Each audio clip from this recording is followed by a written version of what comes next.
ระศาสดาอยู่ที่ภูเขาจาริกาทรงปรารภท่านพระเมขิยะตรัสพระธรรมมเทศนาว่าหันทะนังจะปลัมก็พระศาสดาตรัสคาถาโดยทรงย้ำว่าผู้รู้ย่อมทำจิตเจนที่ดิ้นรนกลับกรอกรักษายากห้ามลำบากอันบุคคลให้ตรงเหมือนช่างกลดัดลูกศรให้ซื่อตรงจิตอันพระโยคาวจรยกขึ้นจากดงคือกามคุณหลงทั้งห้าแล้วสัตไปในวิปัสสนากรรมมัฏฐานธรรมอันยิ่งใหญ่เพื่อละบ่วงมารไปย่อมดิ้นรนดุจปลา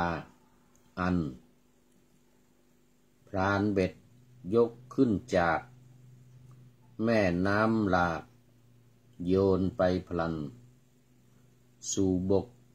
ดิ้นรนพล่านกระเสือกกระสนกลิ้งไปมากระเสือกกระสนกลิ้งไปมาขอถวายความนอบน้อมแด่พระรัตนตรัยมีพระพุทธเจ้าเป็นต้นขอถวายความเคารพพระมหาเถระพระเถรานุเถระเจ้าคณะพระสังฆาธิการทั่วโลกอันมีพระเดชพระคุณพระธรรมเสนาบดีรองเจ้าคณะภาค7วัดพระธาตุดอยสุเทพเป็นต้นและขออำนวยพรแด่ท่านผู้ฟังท่านผู้ชมสาธุชนพุทธบริษัททั้งหลายวันนี้รายการธรรมทัศน์ของวัดพระธาตุดอยสุเทพออกอากาศทางสถานีวิทยุวพท2จังหวัดเชียงใหม่มีร้อยเอกจำนงปัญญาวัฒโนเป็นหัวหน้าสถานีและอาตมภาพพระครูปริยัติยานุศาสตร์เป็นผู้บรรยายเป็นประจำทุกวันเวลา 7:30 นาทีถึง 8 นาฬิกาสำหรับวันนี้ก็เหมือนเดิมญาติโยมทั้งหลายบันทึกเสียงจากวัดพระธาตุดอยสุเทพเยอรมันเขตฮิวเชนบาร์กเมืองซีเกนประเทศเยอรมนี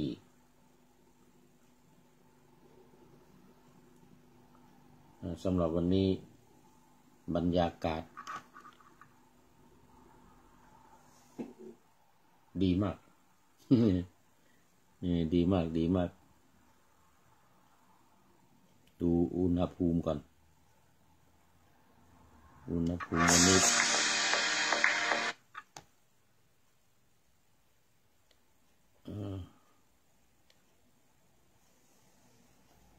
นี่ฮิวเชนบาร์ก11 องศาขณะนี้11 องศาแต่ข้างนอกเย็นมากสูงสุดก็แค่12และต่ำสุด4 องศาในตอนกลางคืนตอนนี้ยังเช้าอยู่ก็ถือว่าอุ่นขึ้นมาแล้วออกสู่ฤดูกาลแห่งใบไม้ผลิเขาเรียกว่าสปริงนี่ก็ หายหนาวมาบ้างแล้วแต่ก็ยังหนาวอยู่ยังเย็นอยู่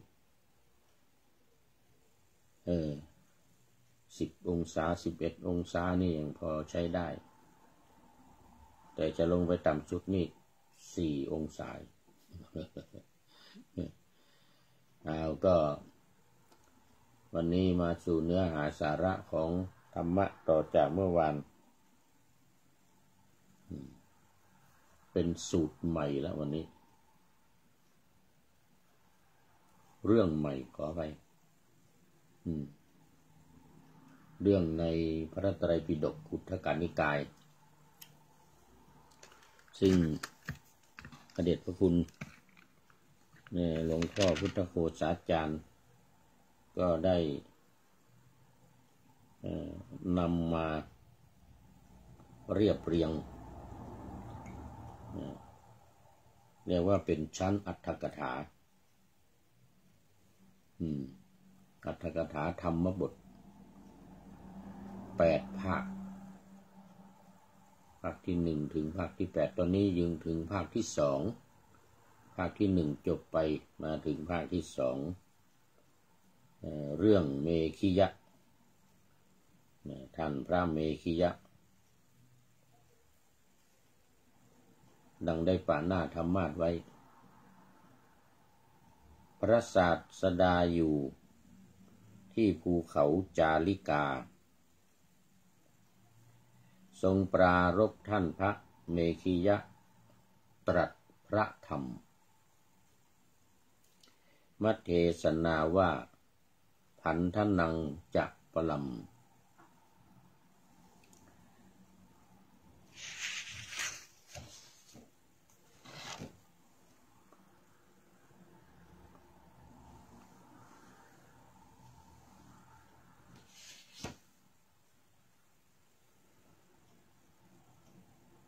ก็พระศาสดา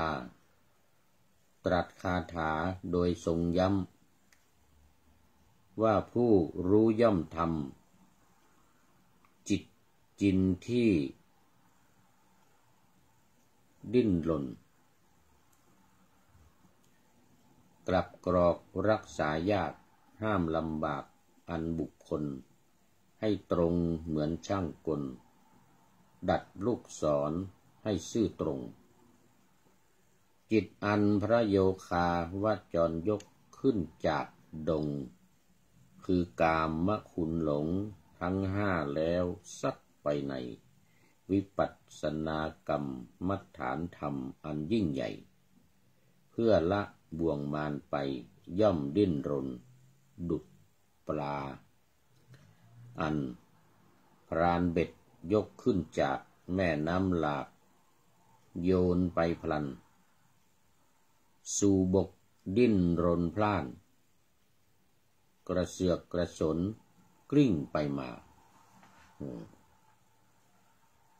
พุทธองค์ตรัสว่าจิตของเรานี้ตามปกติเป็นสิ่งที่เที่ยวไปไกลไปดวงเดียวมีถ้ำคือกายนี้เป็นที่อาศัย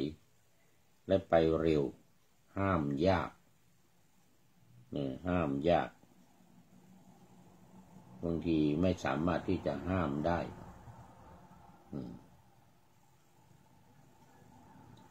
พันธนังจะปลังจิตตังจิตเนี่ยมันเป็นสิ่งที่ไปเร็วไปเร็วเหมือนปลาที่นายพรานเบ็ดเนี่ยยกขึ้นสู่บกขึ้นสู่บนบกก็จะดิ้นรนขวักไขว่กลิ้งไปกลิ้งมาเพราะตามปกติสภาพของมันนะไม่ได้อยู่บนบกมันไม่ชอบบนบกแต่มันอยู่ในน้ำมันชอบในน้ำมันนั้นจะว่ายไปว่ายมาสนุกสนานมันแต่พอมีคนยกขึ้นไปวางไว้บนบกแล้วมันก็ดิ้นรนอะไรนี่มันจะดิ้นไปหาน้ำ ปกติมันชอบอยู่ในน้ำไอ้จิตของคนเรานี่ก็เหมือนกันมันติดชอบในเรื่องของกามคุณทั้งห้ารูปเสียงกลิ่นรสแล้วก็สิ่งของที่มาถูกต้องกายเราทางเนื้อทางหนังก็จะดิ้นรนก็จะลุ่มหลงมัวเมาติดอยู่ในกามคุณทั้งห้านี้แต่ถ้าหากว่าโยคาวจรหรือผู้ปฏิบัติยกจิตนี้ขึ้นสู่วิปัสสนากรรมฐานมันก็จะดิ้นรนใหญ่เลยมันไม่ชอบวิปัสสนา มันไม่ชอบวิปัสสนามันชอบอยู่ในกามคุณหมกมุ่นอยู่ในกามคุณเนี่ยมันไม่อยากจะจิตเนี่ยมันไม่อยากจะไปไหนหรอกไปมันก็ไปตามเนี่ยนะนักรบนิรนามโอ้สาธุสาธุนักรบนิรนามเข้ามาวันนี้โอ้ไม่เห็นนานแล้วนี่นักรบนิรนามนี่นะโอ้เป็นปีโอ้มันข้ามปีมาแต่มันระยะมันไม่ถึงปีรู้สึกว่าสมัยที่อยู่อินเดียนักรบนิรนามนี่ก็เข้ามาตามมาด้วยพระเจษฎาภรณ์มณีเลิศสาธุครับผมท่านอาจารย์เจษฎาภรณ์มณีเลิศโอ้อันนี้ก็เหมือนกันหายไปนานแล้วนี่ไม่ได้เข้ามาในรายการวันนี้จับพลัดจับผลูยังไงน้อนี่เนาะโมทนาขอบคุณมากเป็นกำลังใจในการจัดรายการในการพูดการคุยนะเจษฎาภรณ์มณีเลิศโอ้นี่ต้องกลับไปดูโปรไฟล์แล้วนักรบนิรนามด้วยลืมไปหมดแล้วโอ้ต้องขออภัยอยู่วัดไหนน้อนี่ ไม่เป็นไรไม่เป็นไรเนี่ยมาพูดถึงเรื่องจิตต่อจิตของคนเราเนี่ยนะมันจะเหมือนน้ำตามปกติเขาบอกว่าจิตนี่มันเหมือนน้ำนี่มันเป็นยังไงน้ำนี่มันจะลงสู่ที่ต่ำมันจะไม่ขึ้นเองมันขึ้นข้างบนที่ไม่ขึ้นนอกจากว่ามีแรงดันขึ้นใช้มอเตอร์ปั่นดันให้มันขึ้นไปแล้วก็ตกลงมาทำเหมือนน้ำตกเนี่ยนะมันก็จะตกเหมือนน้ำตกจริงๆเพราะมันชอบลงอยู่สู่ที่ต่ำจิตนี่เหมือนกันมันชอบลงไปคลุกคลีหมกมุ่นอยู่ในทางต่ำทางซามทางเลวอย่างเรื่องของกามคุณนี่ก็จะไปชอบในรูปในเสียงในกลิ่นในรสในสัมผัสต่างๆอันนี้พอเรายกจิตเนี่ยขึ้นสู่วิปัสสนาพิจารณาทำกรรมฐานโอ้มันก็ต่อสู้ใหญ่เลยดิ้นรนใหญ่เลยไม่เอาวิปัสสนาไม่เอา ไม่เอาวิปัสสนา เหมือนท่านพระเมขิยะเนี่ยท่านพระเมขิยะนี่ก็เหมือนกันพระพุทธองค์พยายามที่จะให้ปฏิบัติตามหลักธรรมคำสอนในสวนอัมพวันในสวนอัมพวันคือสวนมะม่วงที่สวนมะม่วงไม่อยู่หนีไปพระพุทธองค์ก็ได้ตรัสว่าท่านพระเมขิยะเธอละทิ้งเราผู้อ้อนวอนอยู่ว่า เมขิยะเราเป็นผู้เดียวเธอจงรอคอยจนกว่าภิกษุบางรูปแม้อื่นจะปรากฏไว้ให้อยู่ดังนี้ก็เหลือให้อยู่แต่ผู้เดียวไปเลยหนีไปเลยทำกรรมหนักยิ่งว่านะเธอทำกรรมหนักยิ่งคือท่านพระเมขิยะนี่ก็มีกามราคะมารบกวนจิตใจ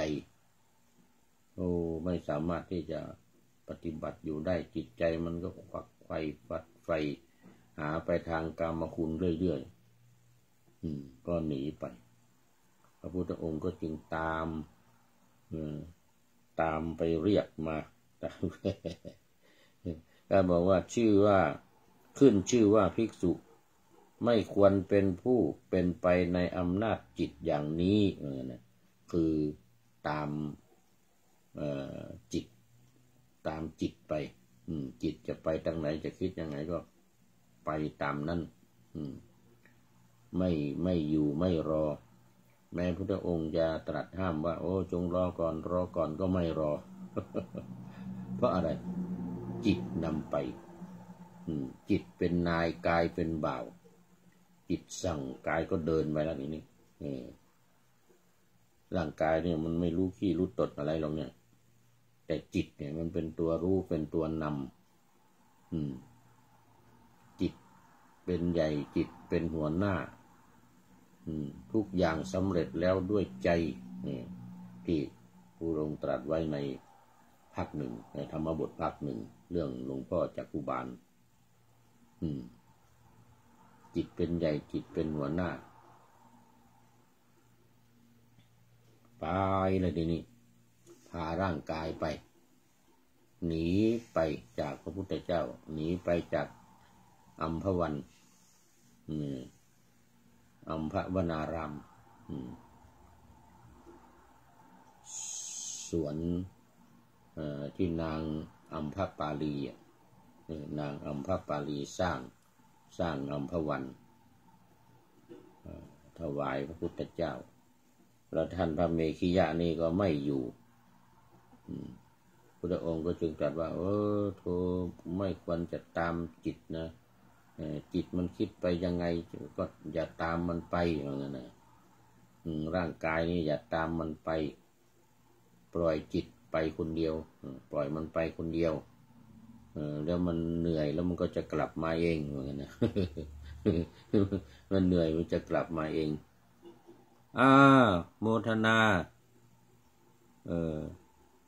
พราหมณ์เสียงสวรรค์เหมือนกันนะเป็นพระหรือเปล่านะถ้าจะเป็นพระสีเหลือง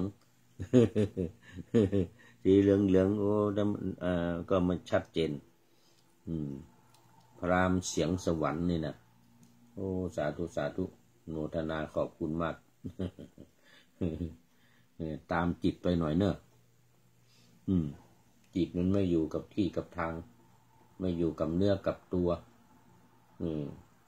แต่ท่านเมขิยะนี่มันไม่ออกจากตัวเนี่ยมันพาตัวไปด้วย พาตัวไปด้วยด้วยอำนาจของจิตเนี่ยพาตัวไปพาร่างกายนี้ไปเดินไปหนีไปเลย หนีไปเลยการที่ยังจิตให้เป็นไปในอำนาจของตนย่อมควรเหมือนกันต้องให้จิตเนี่ยเป็นอยู่ในอำนาจของเราอย่าไปตามจิตตรัสพระคาถา2 คาถา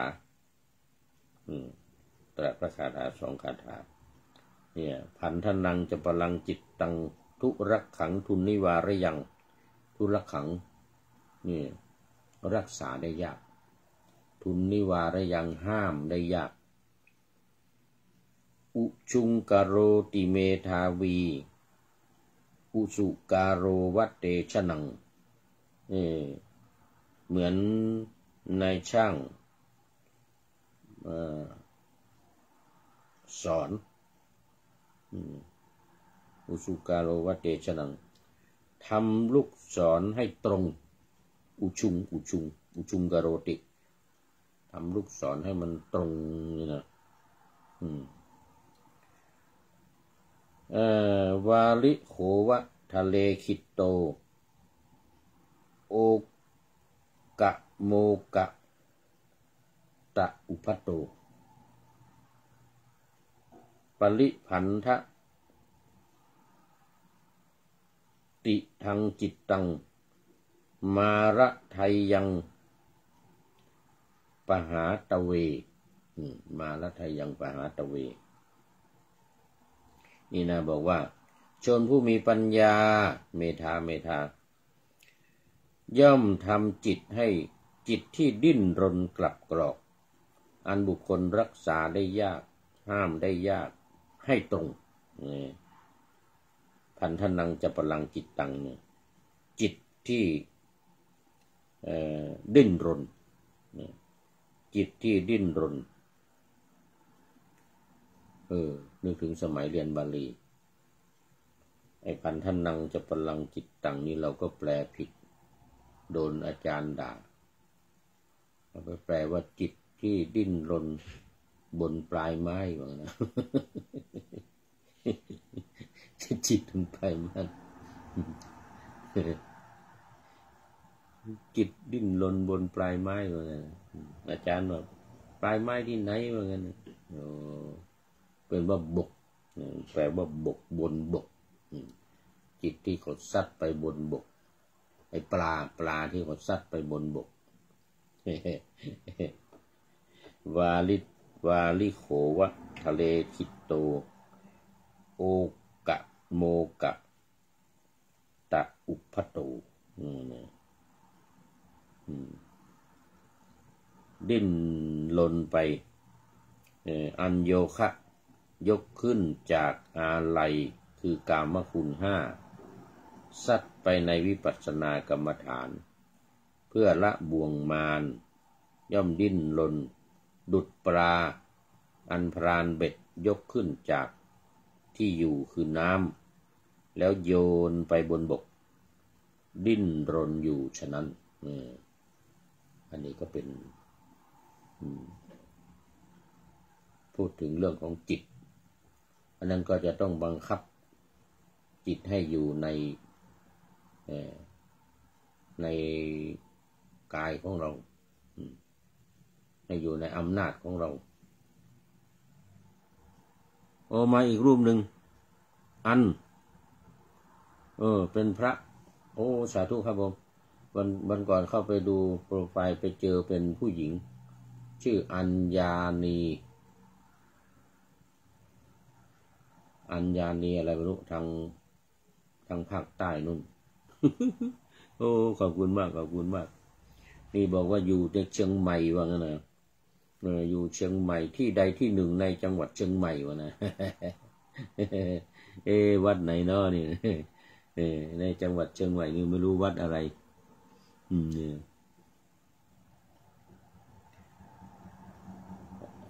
ดังนั้นการรักษาจิตจึงเป็นสิ่งที่สำคัญการที่คอยพยายามไม่ให้จิตเนี่ยมันดิ้นรนไปในกามคุณทั้งหลายไม่ว่าจะเป็นรูปเป็นเสียงเป็นกลิ่นเป็นรสเป็นสิ่งของมาสัมผัสร่างกายนี่ FC ตัวจริงเข้ามาแล้วคุณโยมกันธิกามีรูปแมวมาจำได้ละ มีรูปแมวมาแล้วนี่ชอบทำวัดสวดมนต์โยมกันธิกานี่นะทุกเป็นแม่ชีวันก่อนนะ ว่าไปทำวัดสวดมนต์ไปทำวัดสวดมนต์กับพระสงฆ์ในวัดก็โมทนาเป็นอย่างยิ่ง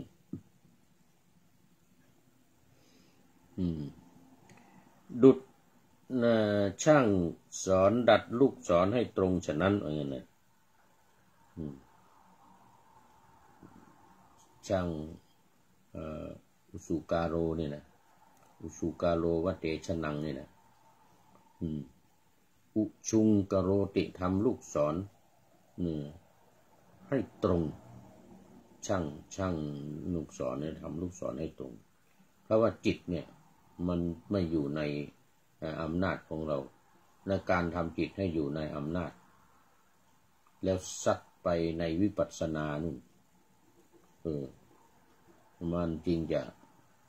อยู่หมัดพิจารณาตั้งแต่ขันธ์ห้าไปเลยขันธ์ห้าอายตนะ12ธาตุ18อินทรีย์22อริยสัจ4แล้วก็สุดท้ายปฏิจจสมุปบาทอันนี้คือซัดไปในวิปัสสนาแต่จิตมันไม่ชอบหรอกมันจะชอบไปทางต่ำทางเลวทางกามคุณทางกามทั้งหลายไม่ว่าจะหูทางตาทางจมูกทางลิ้นและทางกาย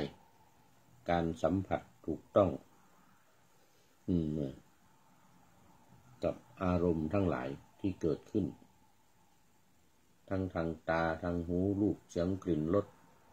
แล้วก็สิ่งของมากระทบทางกายทางเนื้อทางหนังก็จะชอบไปอย่างนั้นอันนั้นจะซัดยกขึ้นสู่วิปัสสนาถ้าได้ยกขึ้นสู่วิปัสสนาแล้วพิจารณาตามสภาพตามความเป็นจริงตามความเป็นจริงพอจบคาถาที่พระพุทธองค์ตรัสนี้ท่านพระเมขิยะก็ตั้งอยู่ในโสดาปัตติผลคือเป็นพระโสดาบันจบพอดีเวลาหมดด้วยคุณโยมกันธิกาโยมกันธิกาก็เป็นท่านสุดท้ายเข้ามาสู่ในรายการเข้าสู่เส้นชัยของรายการในวันนี้โมทนาเป็นอย่างยิ่งขอนำรายการธรรมะทัดไปก่อนแล้วจะย้อนมาใหม่ในวันหลังเพื่อให้ท่านทั้งหลายได้รับฟังพระธรรมเทศนังเหมือนดังเดิมเป็นธรรมะในพระไตรปิฎก3ธรรมบทอันงดงามบรรยายเสริมอธิบายใจความเหมาะมาต่อเติมยกนิทานดั้งเดิมเสริมบทธรรมขอทุกท่านสุขกายสบายใจปรารถนาสิ่งใดอันเลิศล้ำจงเพิ่มพูนตามบุญงามและตามกรรมที่ได้บำเพ็ญไว้ทุกประการขอเจริญพร